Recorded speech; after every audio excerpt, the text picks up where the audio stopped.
I'm inclined to believe the words of Jesus. Well, I'm inclined to believe the words of Paul. And I say, bunk on anybody else that teaches anything else. I say, phooey on you that tells somebody they have to work to keep their salvation. That's not what the Bible teaches. So now, let's make it all personal. Let's bring it all, this we have here, let's bring it all into you. What do you believe? If you were to die right now and stand eyeball to eyeball with Jesus Christ and He should say, why should I let you into heaven? What would you say? How would you respond?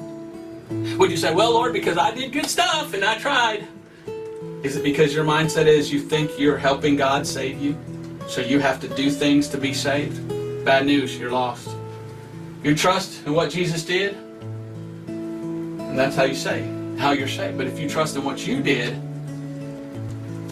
that's awful. Jesus looks at that and says, why? Why are you saying that what I did wasn't enough? Why are you trying to think that you can do more than I did to get to heaven? Are you saved? I don't know. I don't know your heart. I can't see you through this screen.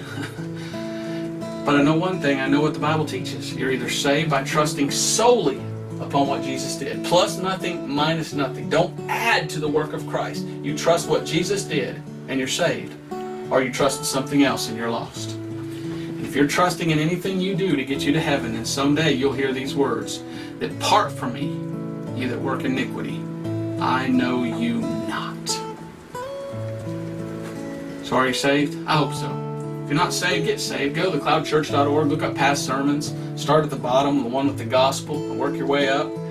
Just look at how the Bible teaches to be saved and how it all goes back to what Jesus did once